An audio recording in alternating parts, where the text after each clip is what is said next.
দর্শকের কাছ থেকে বিশাল খিস্তি খেতে পারি, তাই জন্য এটা আগেই ক্লিয়ার করে দিচ্ছি যে আমি এখনো অবধি আমার চ্যানেল থেকে খাকি দ্য বেঙ্গল চ্যাপ্টারের মানে সিরিজটার রিভিউ আসেনি। আমি এখন বলরাম কাণ্ডের রিভিউ করছি। আসলে ব্যাপারটা হয়েছিল যে খাকি দ্য বেঙ্গল চ্যাপ্টার আমার 6টা এপিসোড দেখা হয়ে গেছিল, একটা এপিসোড বাকি ছিল এবং সেটা এখনো বাকি রয়েছে যখন আমি এই ছবিটার যখন রিভিউ করছি। তো বলরাম কাণ্ডের প্রিমিয়ারের জন্য আমাকে তাড়াতাড়ি বেরিয়ে যেতে হয়েছিল, তো সেই কারণে আমি সিরিজটা পুরোটা কমপ্লিট করতে পারিনি। ডেফিনেটলি আমার চ্যানেল থেকে কালকে আসবে রিভিউটা। আমাকে অনেকেই লিখছিল যে হোয়াটসঅ্যাপে দাদা কখন আসছে বা ফেসবুকে, আমি তাদেরকে এটা বলে দিলাম। তো চলো এখন আমরা কথা বলবো বলরাম কাণ্ড বলে এই ছবিটা নিয়ে। যে ছবিটা আমি এই কিছুক্ষণ আগে সিনেমা হল থেকে দেখে আসলাম, তো এই সিনেমাটা কেমন লেগেছে। এই সিনেমার মুখ্য চরিত্রে অভিনয় করেছেন রজতাভ দত্ত, গার্গী, এবং তাছাড়াও আর্য অভিনয় করেছে, তাছাড়া অপ্রতিম দা রয়েছে, ঐশ্বরিয়া রয়েছে, এবং তাছাড়া এখানে প্রসূন দা রয়েছে। তো এই ছবির যে গল্পটা না, সেই গল্পটা ভীষণ মজাদার একটা গল্প। যে গল্পটার যে কনসেপ্টের ছবি সেটা আমাদের বাংলায় অনেক দিন হয়নি, অনেক দিন বলতে অনেক দিন। এই ছবির গল্প আমি যদি একটুখানি করে বলতে যাই, এই ছবির গল্পটা হচ্ছে যে এখানে রজতাভ দত্ত এবং গার্গী তারা দুজনে ছাড়াছাড়ি হয়ে গেছে, তারা দুজনে ছাড়াছাড়ি থাকে এবং গার্গীর কাছে একটা টাইমে একটা বিশাল মেসেজ আসছে এবং তার কাছে ফোন আসছে যে তার মেয়ে নাকি বিয়ে করে নিচ্ছে। তারা তাদেরকে সেটা জানায়নি, মানে তারা রিলেটিভদের সেটা জানায়নি।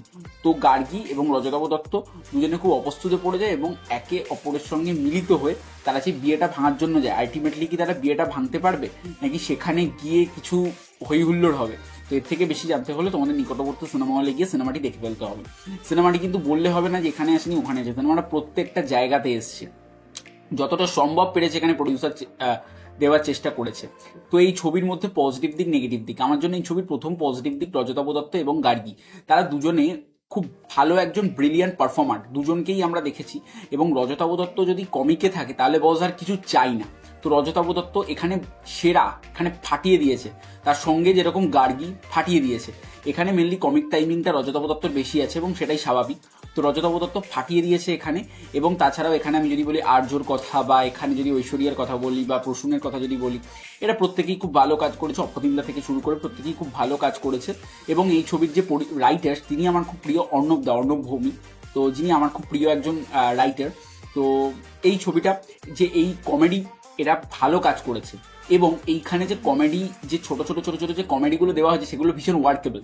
পার্টিকুলারলি এখানে একটা শট রয়েছে যে ড্রাইভারের সঙ্গে রজতাভ দত্ত এবং গার্গী যাওয়ার সিন, সেখানে ড্রাইভার বলে যে একটা কথা বারবার যে সুইসাইড পয়েন্টে যাবেন, তো সেখানে সেই ডায়লগগুলো ভীষণ মজাদার লাগে।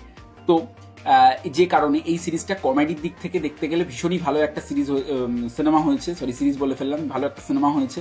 এবং এই ছবির যে গল্পটা, সেই গল্পটা ভীষণ ইউনিক। গল্পটা কিন্তু আমাকে এন্টারটেনিং, আমাকে বসিয়ে রাখছে গল্পটা যে কি কি হবে জানার জন্য। এবং এই ছবির যে গানগুলো খুব মিষ্টি গানগুলো খুব সুন্দর গানগুলো অবভিয়াসলি খুব ভালো গান হয়েছে, গানগুলো খুবই মিষ্টি গান। এবার যদি চলে আসি ছবির ভিজুয়াল, সেটা তো খুবই সুন্দর, যেখানে শুটিং করা হয়েছে সেখানে খুবই সুন্দর। এবং এই ছবিটাতে যেভাবে ডিরেক্টর বা এখানে মানে ডিরেক্টর যেভাবে সেখানে ডিরেকশন দিয়েছেন সেটা কিন্তু খুবই ভালো। কিন্তু এই ছবিটার কি তার বলে নেগেটিভ দিক নেই? না, নেগেটিভ দিক অবশ্যই আছে। নেগেটিভ দিক এই ছবিটার জন্য আমার ক্ষেত্রে দুটো নেগেটিভ পয়েন্ট। একটা হচ্ছে কিন্তু এই যে ঐশ্বরিয়া, এবং আমি বলছি না যে কার সাথে প্রেম হবে, তো এদের দুজনের যে প্রেমের যে কেমিস্ট্রিটা, সেই কেমিস্ট্রিটা না ছবিতে ভালোভাবে ওয়ার্ক করে না, ছবিটাতে দেখানোই হয় না কেমিস্ট্রিগুলো, যে কারণে এই ছবিটাতে ওই ফিলিংটা আমরা পাই না। এবং এই ছবিটা আমরা যেহেতু খুব সিনেমা দেখি না, আমাদের জন্য ছবিটা ওয়ার্ক হয়ে গেছে। কিন্তু কিছু কিছু পার্টিকুলার দর্শকদের ক্ষেত্রে ছবিটা কিছু কিছু জায়গায় স্ট্যান্ড হয়ে থাকে, মানে সেই একই গল্পটা নিয়ে এগোচ্ছে।